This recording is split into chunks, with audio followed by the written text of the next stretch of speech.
My name's Beth. Welcome to my channel. Once again, it's my morning Starbucks chat. Had my hour in Starbucks. It was amazing, obviously. Always think like I'm gonna get loads and loads of things done in that hour, and then I just end up researching things that are probably not actually what I had originally planned. So the other day I listened to the Virtual Kitchen Table podcast, which is amazing, by the way, and they were talking all about strewing, essentially leaving kind of activities out for your children to kind of find and explore. And I have done this at different points, and I guess some of like my kind of morning invitations to play are meant to be that kind of thing, but I feel like I could put a bit more effort into it. So I was then looking at that, and then I was finding like Instagram accounts that were like loads about strewing and stuff. So there we are. I thought I would do a homeschool update for September. I feel like I've got loads to talk about, and I only ever get to do 15-minute videos. How do you get to ever do more than that? Like, do I have to like be like approved? I don't understand these things. But anyway, I've got 15 minutes, which to be honest, is probably enough for all of you. First of all, do you like my new hair? Got my hair done yesterday. Beautiful. You can't see the greys, and that's really what I'm going for. So I'll start off with Hope, my eldest. So she is like technically in year 8 now. And we are trying to get her to do kind of 2 GCSEs in a year. So this next year is in like kind of May, June 2025. She's going to be doing religious studies, which she's already obviously like doing lessons for and stuff. She's doing that with a tutor online. She's amazing. It's like £50 a month. She does 1 live lesson a week and gives homework and feedback for the homework. It's just fantastic.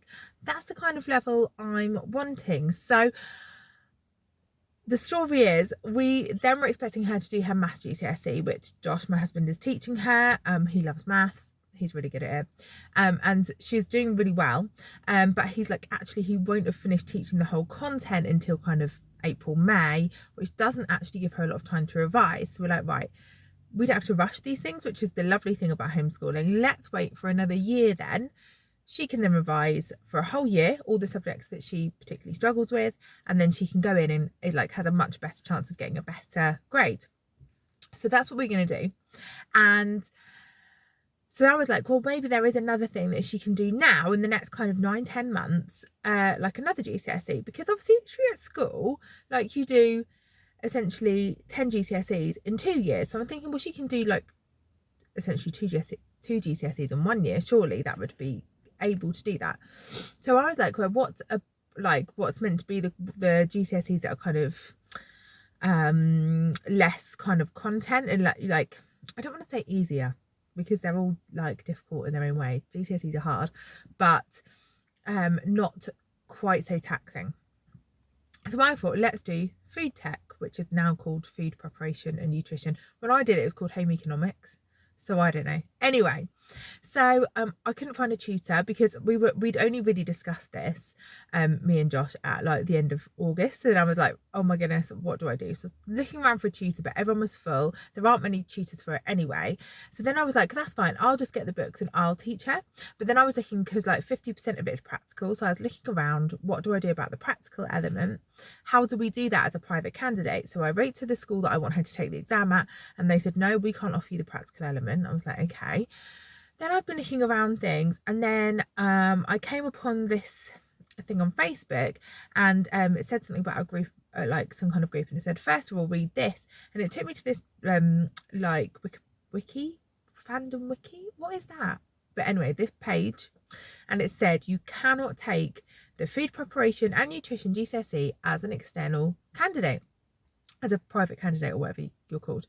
So I was like, oh, okay.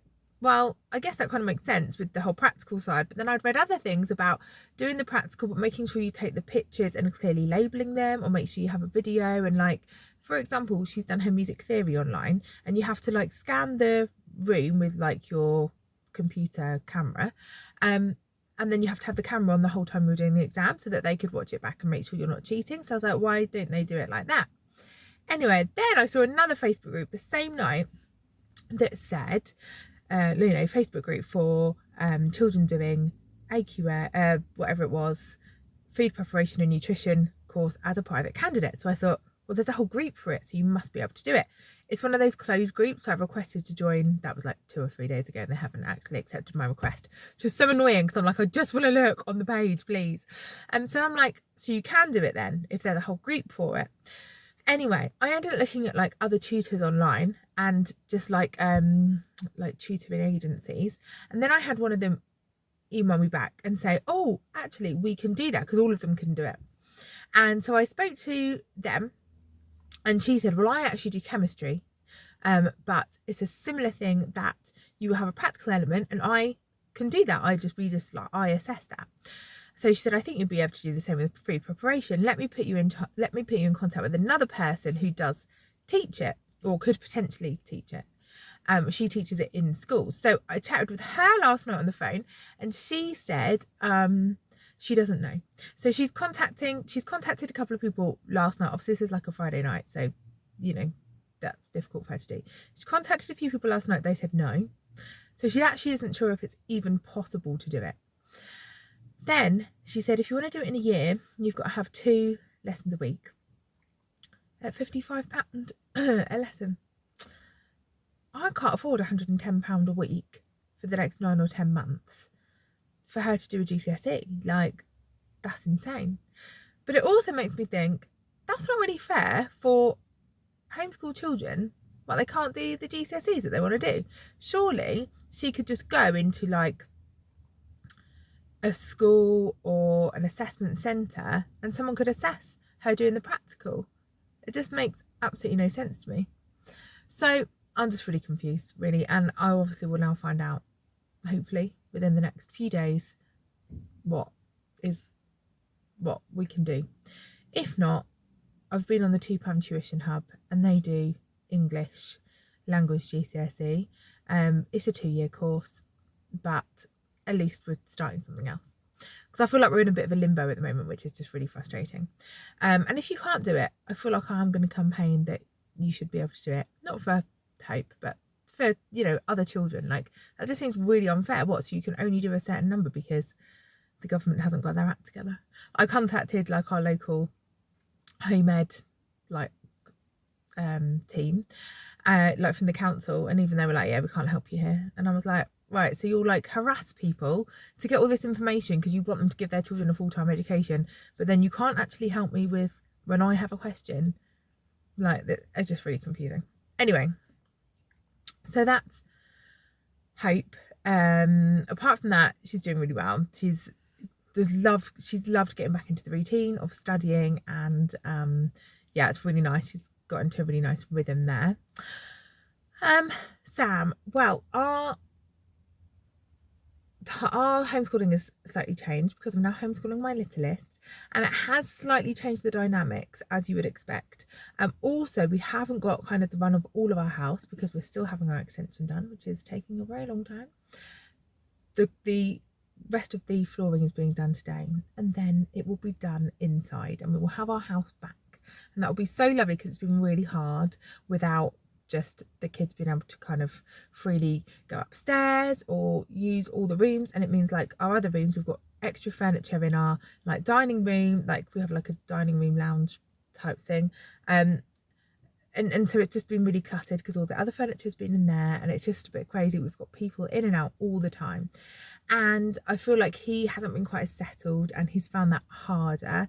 He and the littlest like fight a lot, so like play fight, or like, and I think in a certain sense they quite like that. It's really nice, but then sometimes they take it too far and they just need space and they need routine. And I don't know if my littlest is neurodivergent, but I class her as that anyway. I don't know if it's that or just trauma because she's adopted, but I class them both as being neurodivergent, and so I feel like 2 neurodivergent kids together can sometimes be great and sometimes be difficult. And so yeah, yesterday my mother-in-law had the children while I got my hair done, and when I came back, those 2 were just at each other. And some of it was, you know, laughing and fine, and then some of it was too far. And she's like, oh, I see, it isn't that easy for you. You know, I think sometimes looking in, people are like, oh, your life is so easy, you know, blah, blah, blah. And then she's like, oh, I see that it might be difficult. I'm like, yeah, do you know neurodivergent kids in one house is difficult at times. But there we are. So he's doing really well, getting on with his work. He's again loves the routine, absolutely loves that. He got a little desk yesterday. We went to this secondhand place and Emmaus, and he got a little desk and they delivered it yesterday. So he's got that set up in his room, which because this morning's just putting all his pens and paper in, and he loves it. So he's doing really well. But it will be nice when we've got our house back and I can like properly, you know, set things up. It isn't so cluttered, it's not so busy and overwhelming. The littlest, she is doing so well. She's doing like actually a lot better than I thought she would. I thought she might refuse to do sit down work, and I thought she might be quite challenging and quite dysregulated a lot of the time. Just to start with, obviously I know that like homeschooling in the end will be really good for her, but I thought to start with it would be quite difficult because it's quite a change and she has no idea what to expect. You know, I've tried to explain what homeschooling is, but actually until you do it, you've got no idea, right? But she has actually done really well. We've even managed to, you know, do outings or like cafe trips with friends, because it hasn't been such good weather, so it's been hard to do like outdoor things. And she's managed for like an hour and a half without, you know, screaming or whatever, which has been really nice, because that was the bit I was slightly concerned about, because I was like, we do need to go and see people, and sometimes that is just sitting in a cafe or whatever. And so yeah, the reason I go out to cafes so much is that I can then decide when we go, because often it gets too much for my children and we just need to go. And when people are at your house, it's hard to tell them to leave. Or often we are like, you know, we're quite structured in the way we do our homeschooling, and often we'll just have only a certain amount of time that we can spend out, and then we need to go back and do work or do something else. And obviously I need to then prepare for the evening when I've got the childminding children over, and so I can't have people at my house for like hours and hours and hours on end, because that will just massively like push us back. And again, you know, for my children that can make them really dysregulated. So I'd love to invite people into my house if I was able to say, can you stay for like an hour or an hour and a half and then go? But people don't. So we have to meet them at coffee shops, which, you know, as I say, I really would rather people just came to my house and then they could go, but people don't go. And I've had this like so many times where people have just stayed for hours and hours and hours. My eldest, she had a play date a few weeks ago, and then they dropped off like half an hour late, and then they picked up and wouldn't leave for like 45 minutes. So that was like an hour and a quarter longer than we were expecting them, and that just throughout our whole day and then the poor girl, she then had to do work at the weekend because she has to get certain like work in, and like it was just, and then we're like, well, that was just really annoying. I'm like, why don't you just go, like turn up on time and then go? Like some people are much more relaxed about it, and I would love to be, but that's just not how we work. And I'm like, I've invited you here for a set amount of time, and to be fair, I'd invited her for like 3 hours, but I was like, I need you to go now. I have lots of people that come, even childminding parents, and they're like, it's time to go, and then they don't take their kids, and I'm like, you do really need to go now? They're like, come on then, and I'm like, no, you just need to leave. Like they stay for like ages, and I'm like, please, I've got things to do. I need to be firm, I don't know, I just need to be like, bye. Anyway, the littlest is doing really well. I haven't got long left, so I'm going to speed through this. She did gymnastics, which she has wanted to do for ages. I know she's really good at it. I just don't want to do a Saturday group because I'm not having my Saturday taken up when I'm already at church on Sundays. So she waited for the home ed group. She loved it. Half an hour in, they invited her to the advanced group. They said start that in a few months. She is so happy. She cried when we left. She wants to do it every day. She loves it. And the other day we were out and we were having a picnic somewhere. And she just went, I just feel so free. I was like, what do you mean? She goes, no one is telling me what to do, and I just feel so happy. And I was like, oh my goodness, that is worth it. I'm going to go, guys, because I've run out of time. See you later. Bye.